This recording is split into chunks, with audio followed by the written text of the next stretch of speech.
जैना पुत्र, मैं जरा मीर आलम को बता के आऊं कि शगुन वापस आ गया। बीबी सैन ने मुझे कहा था कि मीर हाबील की शादी करानी है जीना से। भैया ये मेरा शौहर है, हमने आज ही कोर्ट मैरिज की है। यानी निकाह तो ला लिया? अल्लाह है।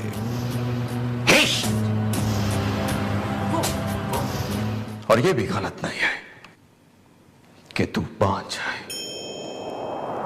और ये जो जैना वाली धमकी है ना,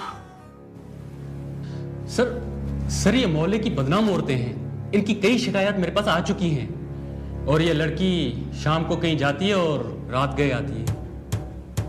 ये नौकरी करती है सर? नौकरी करती हूँ मैं। ऐसी कौन सी नौकरी करती है जो शाम को शुरू होकर रात तक चलती है? वैसे ये जो अगवा का ड्रामा बनाया है ना तुम दोनों ने, इसे तो मैं बहुत जल्दी खोल दूंगा। लेकिन झूठी एफआईआर कटवाने का मतलब जानती हो तुम? एफआईआर तो आपको काटनी ही पड़ेगी एसएचओ साहब। और ये जो झूठे इल्जामात लगा रहे हैं ना मेरे ऊपर, क्या मोहल्ले वालों ने इनसे पहले कोई शिकायत नहीं की थी? और अगर आई थी तो इन्होंने कार्रवाई क्यों नहीं की? जबान संभाल के बात करो लड़की। कार्रवाई इसलिए नहीं की कि मोहल्ले वालों ने दरखास्त नहीं दी थी, और उन्होंने सिर्फ जुबानी शिकायत की थी। हमने कहा भी था उनसे कि पेपर पे लिख के दे दें, हम गैर कानूनी काम नहीं करते। और जिस तरीके से ये रात गए को लौटती है ना बीबी, इसे अगवा करने के लिए किसी को घर में घुसने की जरूरत नहीं। और कान खोल कर सुन लो, मेरे इलाके में अगर रहना है तो शराफत से रहो, वरना खड़े खड़े निकाल दूंगा। मैं अपने इलाके में गन बर्दाश्त नहीं करता। चलो जाओ यहां से। अम्मा, आपकी एफआईआर यहां नहीं कटेगी। जाओ आप लोग, जाकर कोर्ट में कटवाओ।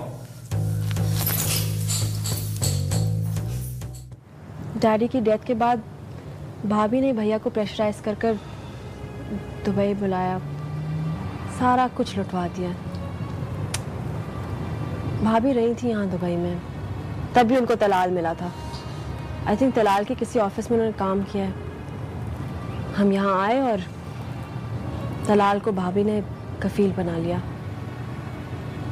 सारा पैसा डूब गया भैया का। तो क्या भैया के पास अब कुछ भी नहीं बचा? तमाम पेपर्स तलाल के नाम पे हैं, इसलिए तो भाभी चाहती है कि मेरी तलाल से शादी हो जाए, ताकि जिंदगी भर उनको किसी चीज की फिक्र ना हो। तो तुम्हारी अम्मा ने उनको कुछ नहीं कहा क्या? मामा जब जिंदा थी तो भाभी का इतना कंट्रोल नहीं था, लेकिन जब से मामा मरी है तो भाभी तो मेरे पीछे पड़ गई तलाल से शादी करने के लिए। भैया भी उनके सामने बिल्कुल चुप से हो गए हैं।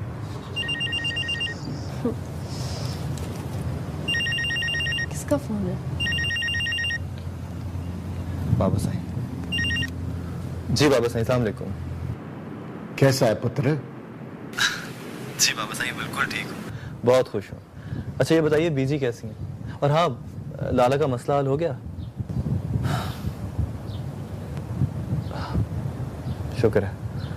बालाज पुत्र, हम तुझे देखने को तरस गए। बस थोड़े दिन की बात और है बाबा साईं, मैं बहुत जल्द आपके पास आ जाऊंगा। बल्कि आप बीजी को लेके इधर क्यों नहीं आ जाते? देखो, बात करेंगे पुत्र। कोई पैसे तो नहीं चाहिए? हमने वैसे साइम अली से कह दिया, उसने अकाउंट में तुम्हारे पैसे जमा करा दिए। थैंक यू सो मच बाबा साईं, बहुत बहुत शुक्रिया। वाकई मुझे पैसों की बहुत सख्त जरूरत थी। मैं बीजी से बात कर लूंगा। अपना ख्याल रखिएगा बाबा। खुदा हाफिज। तुमने उन्हें बताया क्यों नहीं? क्या? पलाश मेरे बारे में? फिर वही बात, मैंने कहा है कि जब कोई मुनासिब मौका होगा मैं बात कर लूंगा। और प्लीज आइंदा मेरे फोन आंसर मत करना, चाहे मैं हूं या ना हूं, ठीक है? ऐसे लोग अगर लोगों को निकलवाते रहे तो हो गया काम। बकवास करता है पुलिस वाला। अरे पुलिस वालों से बैर न लेना वरना जीना हराम कर देंगे। मेरा जीना तो वैसे ही हराम है। ए अल्लाह, ए अल्लाह मुझे तो मौत दे दे। अरे उठा ले मुझे। मैंने जो सारी जिंदगी इज्जत बना के रखी थी वो चुटकियों में उड़ा दी उस कमबख्त पुलिस वाले ने। ए, तू कहाँ मुंह उठाए चला रहा है? रानी खाला आराम से, तुम्हारे बाप का घर नहीं है, मेरा घर है। चलो खाली करो। मुझ पे इल्जाम लगाती हैं। मिट्ठू अपनी बकवास बंद करो। ये जो तुम खेल खेल रहे हो ना। गुलारा तू बीच में ना बोल। एक तो बेसहारा समझकर तुम लोग को इतने सस्ते में घर किराए पर दिया, उस पे मुझ पे इल्जाम लगा रही हो तुम लोग, हैं? अरे हमारा क्या कसूर है? मन्नू ने कहा कि तू अगवा करने का प्रोग्राम बना रही है। मन्नू ने? हाँ। अच्छा, अबे जा मन्नू को बुला के लग खेल रहा गली में, जा। और बात सुन लो, गौर से मेरी बात सुन लो। मेरा एक घर जो है ना 4000 रुपए एडवांस किराए पर जा रहा है, इसको फौरन खाली करो। बोल दिया मैंने, मैं अब कोई लिहाज व्याज नहीं करूंगा। बहुत हो गया लिहाज व्याज। शाबाश, फौरन घर खाली करो मेरा। बोल दिया। इधर आ बे। क्या बोला तूने? छोड़ इसे, छोड़ इसे। क्या बोला तूने? कि मैं गुलारा को अगवा करवा रहा हूँ, हैं? मैंने कुछ नहीं कहा मिट्टू। ए मन्नू, ए बकवास मत करना। अच्छा अम्मा, मन्नू तुमने खुद कहा था ना। भाई मुझे क्यों फंसवा रही हो भाई? हाँ, देख लिया, सुन लिया तुम लोगों ने। चलो अब निकलो मेरे घर से, खाली करो घर मेरा। शाबाश। अरे बेटा बात सुन मिट्टू। नहीं नहीं, कोई बेटा बेटा नहीं, घर खाली। अरे कमबख्त इधर मुंह कर, मेरी बात तो सुन ले। अरे देख, हमारा कोई कसूर नहीं है। अच्छा, मुझे तो इस कमबख्त मन्नू ने वरगला दिया था, वरना मैं तेरे लिए इस तरह करती। अरे तू तो मेरा बेटा है। चुप रही अम्मा। और तुम दफा हो जाओ यहाँ से। जब हमें घर मिलेगा हम चले जाएंगे, अभी तुम जाओ यहाँ से।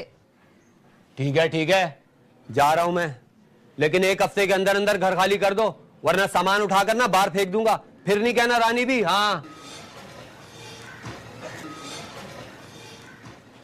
अबे चल बे, क्या खड़ा है तू?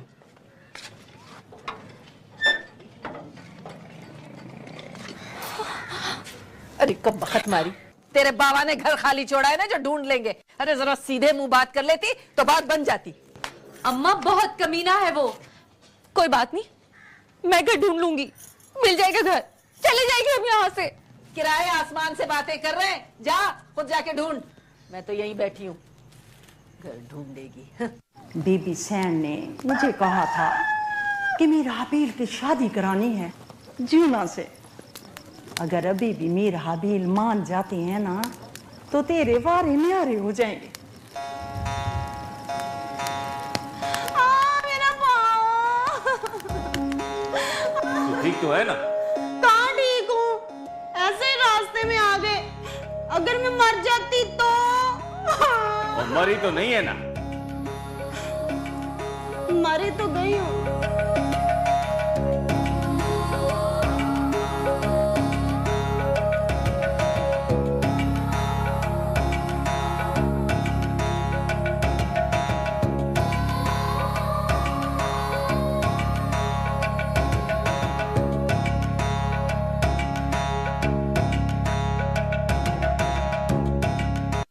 सरकार से ये बैंक की रसीद 3 लाख बालाज के अकाउंट में भिजवा दिए।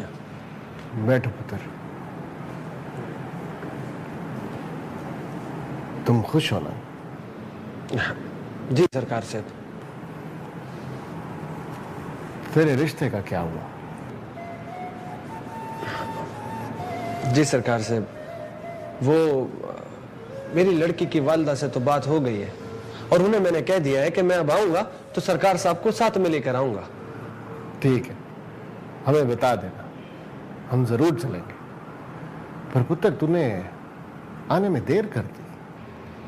सरकार से वो असल में कराची में मेरा एक प्लाट था, मैं चाह रहा था कि वो बिक जाए।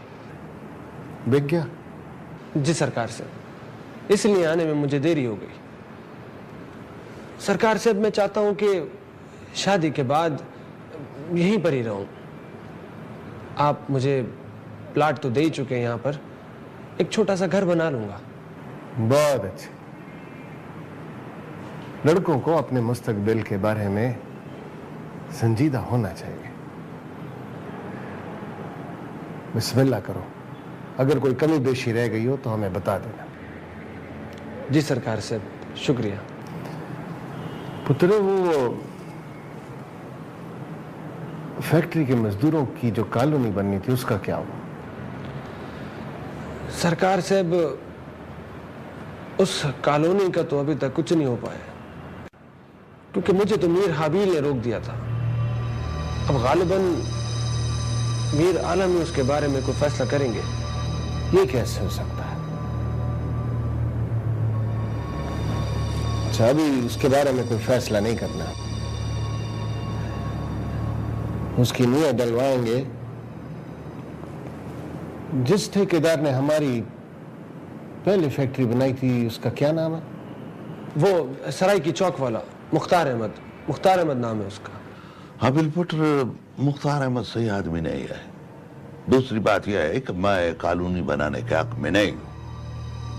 सरकार साहब को समझाओ मेरे पुत्र कि वो आस्ता आस्ता सारी जमीन मजदूरों और हारियों में बांट रहे हैं। हालांकि हक मेरे पुत्र तेरा और बालाज का है। कल को हम लोग ना रहे तो यारी और मजदूर ते को इस जमीन से निकाल बाहर करेंगे, हुक्मरानी खत्म कर देंगे। बाद में तुम लोगों के पास क्या बचेगा? 2 महल और ही कनेक्सी। हमीर बाबा, मैंने सरकार साहब से कहा था कि सरकार से भी काम मेरे को करने दो, पर कोई फायदा नहीं है। आज उन्होंने सायम अली को भेजा था मेरे पास कि वो फाइल दे दो। फिर क्या कहा आपने? मैंने क्या कहा? मैंने कहा जी वो फाइल तो मीर हाबील के पास आई। ठीक है मीर बाबा, ठीक है, मैं खुद बात कर लूंगा सरकार साहब से। है? खुद निकल लिया, हमें फंसवा दिया। मैं क्या करता रानी खाला, उसने 2 दफा मुझे मारा है, गली में भी और यहाँ भी। मन्नू, तू मेरी बात सुन, मुझे साफ साफ बता, तूने मिट्टू के मुंह से खुद बात सुनी थी या झूठ बोला है? ईमान से गुलाबी उसने खुद कहा था, और मैं रोटियां लेकर आ रहा था ना तो मैंने खुद सुना था। कसम अल्लाह की। फिर झूठ बोला मनहूस। अम्मा क्यों मार रही है उससे? इसे ना मारूं तो क्या अपने आप को मारूं? है इस कमबख्त ने ना हमें पुलिस के चक्कर में डाल दिया। अरे दुश्मनियां पैदा करवा दी हमारी। अम्मा कुछ नहीं होता, अल्लाह खैर करेगा।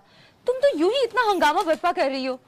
मोहल्ले वाले क्या, सारी दुनिया जानती है मिट्टू किस किस्म का इंसान है। नहीं गुलाबी, मोहल्ले वाले सारे दोगले सब आप लोगों को कह रहे थे। और पता है मिट्टू ने सब लोगों से कह दिया कि पुलिस ने आप लोगों को मोहल्ला खाली करने का हुक्म दे दिया है। मोहल्ले वालों को तो दिमाग खराब हो गया है। हाँ, सबका दिमाग खराब हो गया है, किन्हीं का दिमाग सही है। बात सुन लड़के, सायम अली का घर देखा है तूने? हाँ देखा तो है। जा मेरा बच्चा, जाके जल्दी से उसको बुला के ला। ऐसे आड़े वक्त में वही काम आएगा। नहीं खाला, अब तो वो भी किसी काम नहीं आ सकता, वो चला गया। हाय वो भी चला गया। अरे अब क्या होगा? कुछ नहीं होगा, अल्लाह खैर करेगा। मन्नू तू जा जरा मुझे रक्षा ला दे। गुलारा, इस मामले को तू बहुत हल्का ले रही है। अरे इस पुलिस वालों से कोई बईद नहीं है। अम्मा मैंने अपने प्रोड्यूसर से बात की है, वो जल्दी हमें कोई फ्लैट वगैरह ले देंगे। बगैर पैसों के मिल जाएगा क्या? नहीं अम्मा, कुछ एडवांस देने के लिए बात हुई है। हाँ, अरे कहने और करने में बड़ा फर्क होता है। हम भी बरसों से यहाँ रह रहे हैं। अच्छा, सरकार साहब जैसा हमें कोई नहीं मिला।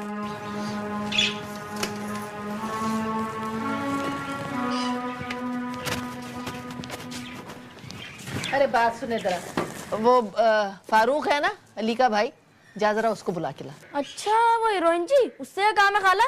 बकवास मत कर, जा उसको बुला के ला। हीरोइन जी, सारे मोहल्ले की खबर इसको होती है, कौन हीरोइन पी रहा है और कौन क्या कर रहा है।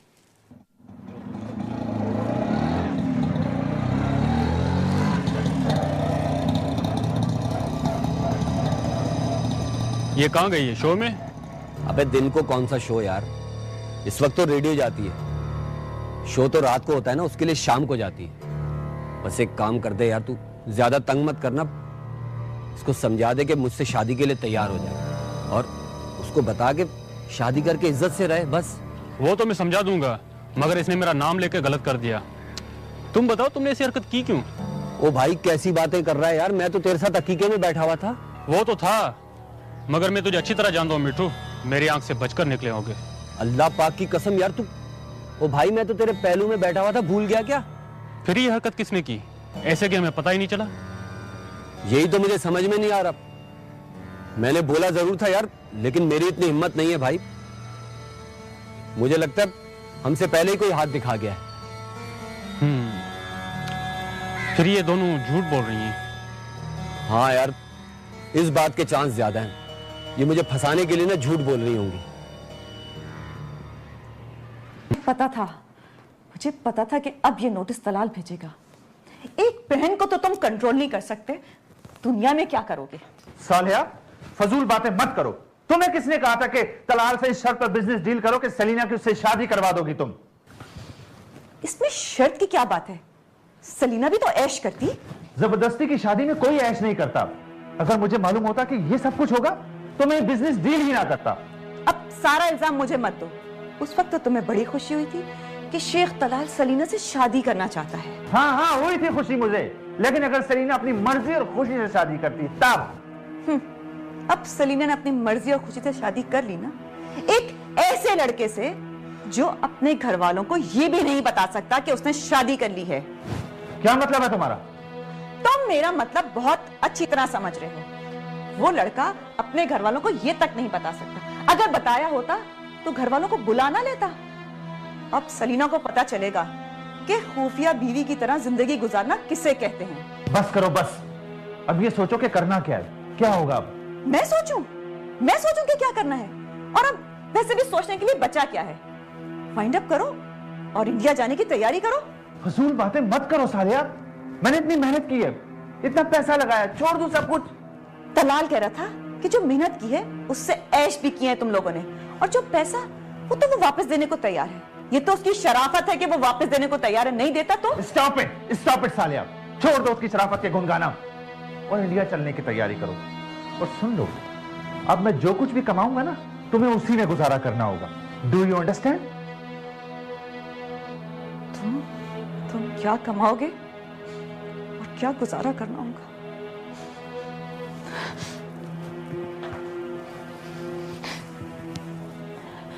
मेरी तो किस्मत ही खराब है। पता नहीं किसकी किस्मत खराब है। अरे झूठ तो मुझे बोलना था फारूक। ए मुन्नू, तू अभी तक घर नहीं गया? चल जा जल्दी घर जा। वो रानी खाला गली में मिट्टू खड़ा है, फिर मारेगा। अरे डरपोक कहीं के, भाग के घुस जा घर में, चल। ए रानी खाला, कहीं मेरा भांडा मत फोड़ देना।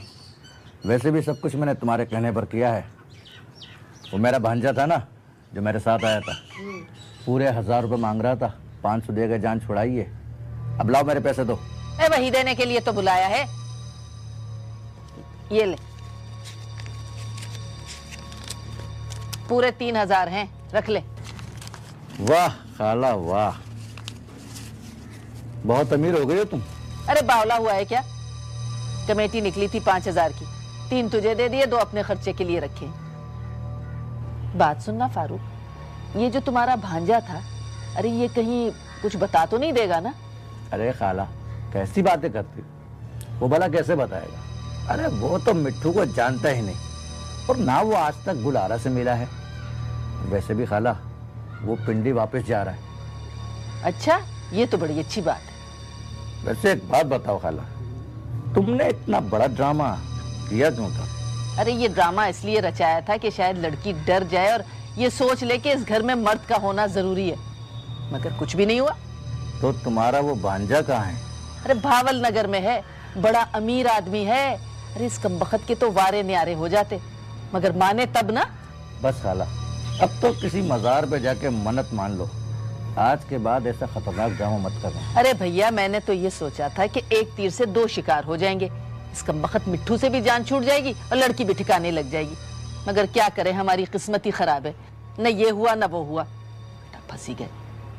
अच्छा चंदा, अब तुम चलो घर जाओ, वो मिट्ठू अगर कहीं आ गया ना दंदनाता हुआ तो एक और मुसीबत खड़ी हो जाएगी। चलो शाबाश जाओ।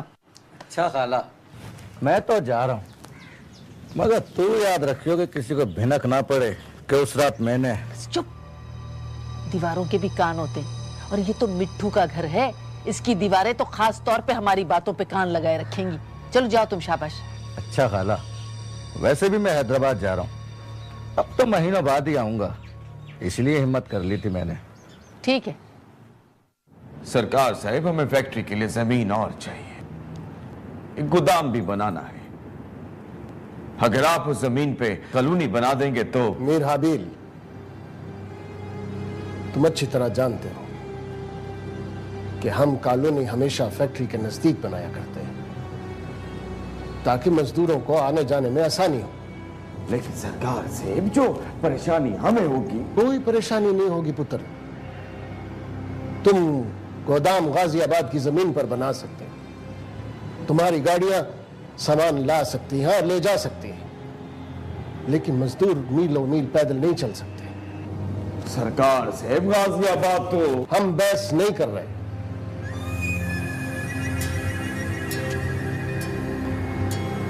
क्या अब तुम हमारे फैसलों को चैलेंज करोगे,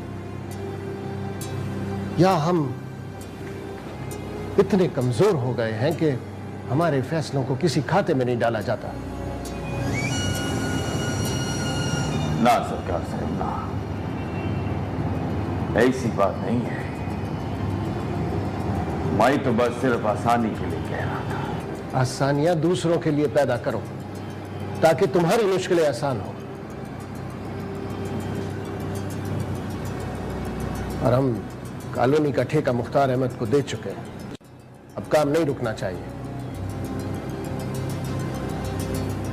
अरे अल्लाह ने कैसी तकलीफ दे दी है मुझे, है? अरे घुटनों का दर्द तो मेरी जान ही नहीं छोड़ रहा। अरे मौला, इस तकलीफ से तो अच्छा है तू मुझे उठा ले। अरे क्या मुसीबत है। अम्मा, क्या हुआ? अरे होना क्या था, घुटनों में इतनी तकलीफ है कि मैं चल नहीं पा रही हूँ। अरे क्या मुसीबत है, अरे इतना दर्द है कि मैं खड़ी नहीं हो सकती। अब उस डॉक्टर की दवाओं ने उल्टा असर किया है मुझ पे। अरे दवा के साथ कुछ खुराक की भी तो जरूरत होती है ना। अम्मा, मैं वापसी पर आपके लिए फल ले आऊंगी। चल ठीक है। हाँ सुन, दवाओं का पर्चा रखा है मेज पे, जाके उठा ले। दवाएं भी लेती आना, खत्म हो गई हैं। अच्छा, नहीं वो मैंने शायद पहले ही रख ली है। अरे देख ले पहले। ये रहा। चल ठीक है। अब वो डॉक्टर ने कहा था कि 3 दिन के बाद आके दिखा भी देना। 8 दिन गुजर गए। अच्छा अम्मा, डॉक्टर पर भी ले जाऊंगी। और हाँ सुन, मैंने एक पोर्शन देखा है, बस वो एडवांस बहुत ज्यादा मांग रहा है, कुछ शायद कम कर दे। अरे पावला हुआ है क्या जो कम करेगा? अच्छा दरवाजा अंदर से लगा लेना, 2 शो हैं आज, थोड़ी देर हो जाएगी। बात सुन, होटल से खाना भी लेती आना। अच्छा, मेरी तबीयत ठीक नहीं है, मुझसे नहीं पकेगा खाना। ठीक है, खुदा हाफिज। कोई अच्छा सा ले आना।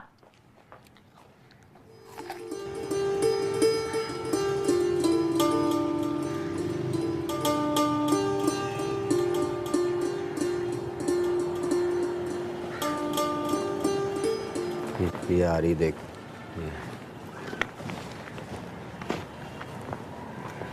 ये अब शो में जा रही है, रात को 2 या 3 बजे वापस आएगी। ठीक है, आज रात ही ऐसा कर दूंगा कि सुबह तक ठीक हो जाएगी, या घर छोड़ के चली जाएगी या मौला ही छोड़ देगी। ओ भाई, मेरा काम बिगाड़ नहीं देना, मैंने तुझे बताया ना, मैंने इससे शादी करनी है यार। तो कर लेना, जब सुबह घर में आफत मची होगी तो ऑफर दे देना। आफत? अबे क्या करने वाला है तू? हैं? ये तुझे आज रात ही पता चल जाएगा। Let's go. गड़बड़ नहीं कर दे। सरकार साहब हलक में हड्डी बन के फंस समझिए, ना उगले चे न निगले चे। क्यों, अब क्या हुआ? भाई 15 बांट कर रहे हैं, वो फैक्ट्री के बाजू वाली जमीन मजदूरों को दे रहे हैं। पागल हो गए सरकार से, तो सब बीजी से गाल करो। है, बीजी से बात करो, बीजी भी तो सरकार सेब के साथ है। अगर बीजी सरकार सेब का साथ ना दे तो 2 दिनों में बंदरबान खत्म हो बसी। सुरैया तय बीजी से गाल तो कर। ना बाबा ना, मैं बीजी से गाल नहीं करती। तो सा एक काम करो, गाजियाबाद वाली जमीन की खुदाई शुरू करवा दो। वो तो सरकार से हमने मेरा नाम लिख दिया है, मगर मैं ये जमीन भी किसी और को ना दे सी। सरैया, घी अगर सीधी अंगल से ना निकला तो अंगल टेढ़ी करने में को आती है। अंगल टेढ़ी कर। पता नहीं ये सरकार साहब को क्या हो गया, कितने दिन लिखवा के आए हैं, मरी तो जान छूटे।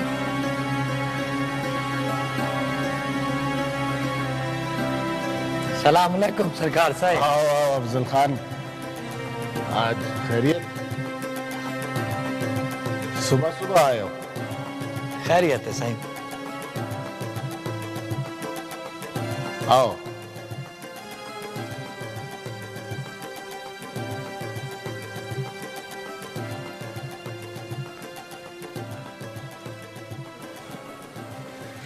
बैठो बैठो।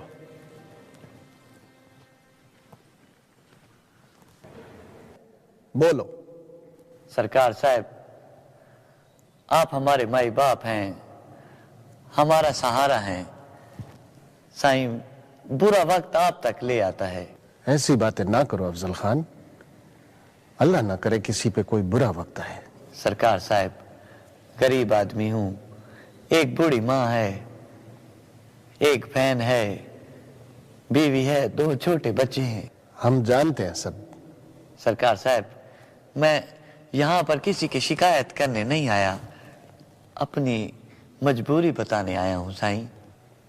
बात क्या है?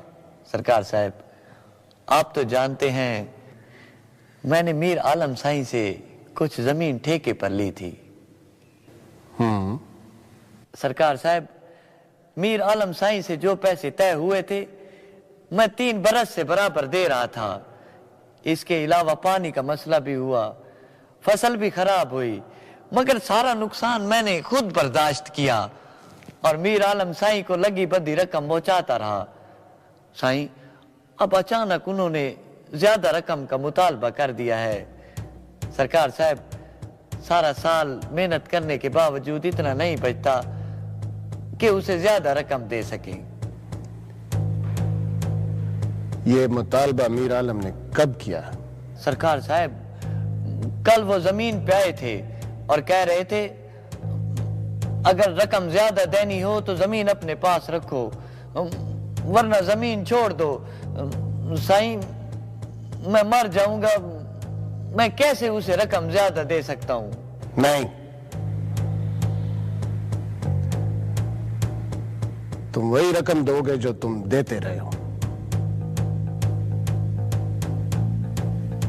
हम बात करेंगे मीर आलम से। बड़ी मेहरबानी साईं, बड़ी मेहरबानी। अल्लाह ताला आपका इकबाल बुलंद करे साईं, अल्लाह ताला आपको बहुत दे साईं, बहुत मेहरबानी साईं।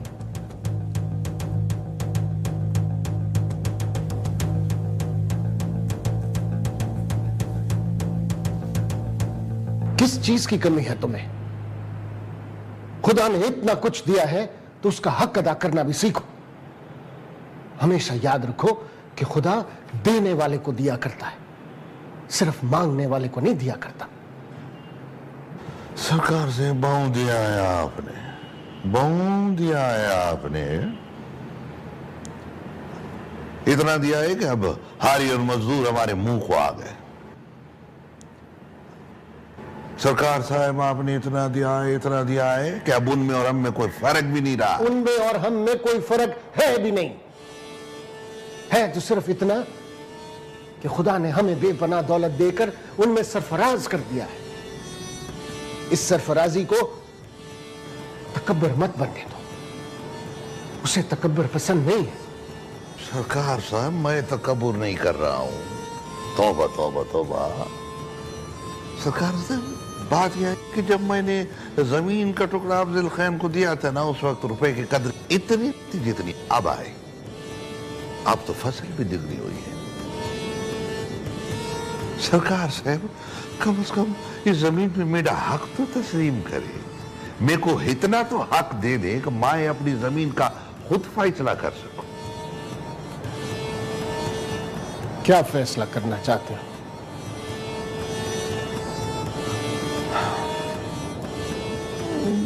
सरकार से मैं अपनी जमीन वापस लेना चाहता हूं। ठीक, ले लो।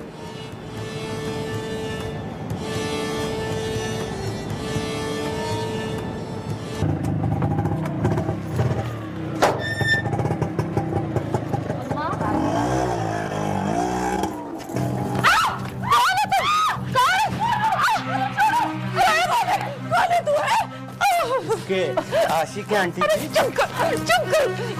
अरे बताओ कौन हो तुम? कहाँ से आए हो तुम? सारी दुनिया को ऐश करा दी बेटी। मैंने क्या कसूर किया? छोड़ो उसे, छोड़ मुझे। कैसे छोड़ दूं? जाओ। 2 महीने इंतजार किया इसका। छोड़ो सर, हम सब छोड़।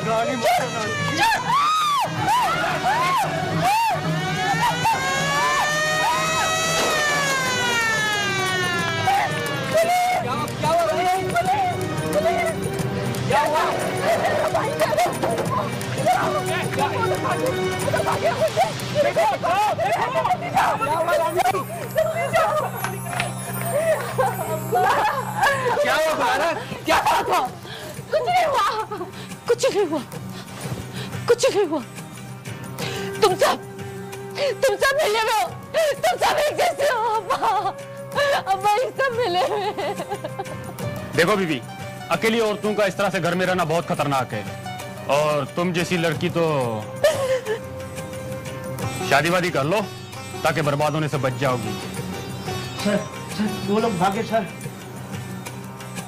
इसकी शादी क्यों नहीं करा लेती? जान छुड़ाओ ताकि हम भी अपने मोहल्ले में इन बदमाशों से जान छुड़ा सकें। इस मौके पे शादी करने की बात है? अरे जाओ, जाके पकड़ो उन्हें और काटो उनकी FIR। अब तो सब कुछ तुम्हारे सामने हुआ है ना, ये ड्रामा तो नहीं है। जाओ। किसके नाम में FIR काटूं? कितनी FIR कटवाएंगी आप? क्या बात कर रहे हो साहब? मैं चलूंगा आपके साथ। FIR तो कटवानी पड़ेगी, मोहल्लेदारी है, इज्जत है हम लोगों की ये। तो बना लो इज्जत, बच जाएगी। देख लिया रानी भी, ये हशर होता है अकेली औरतों का। आता हूं मैं FIR कटवा कर, सोच लो अच्छी तरह।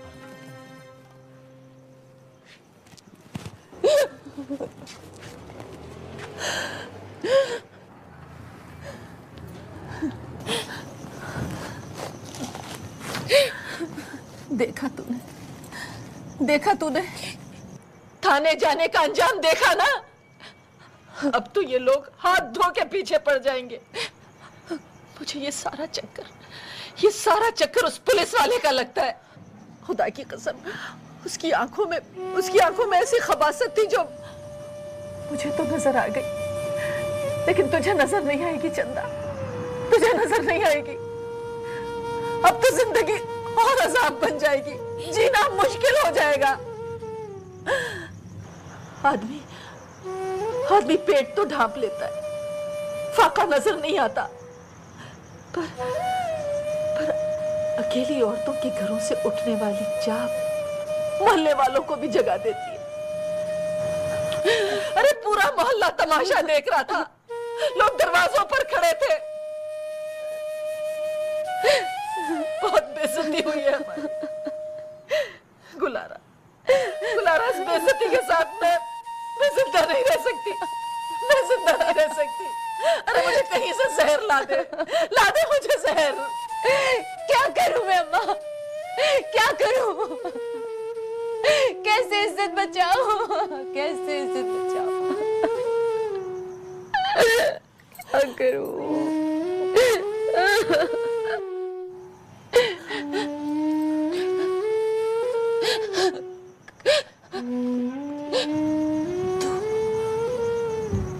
शादी कर ले बिट्टू से ही सही।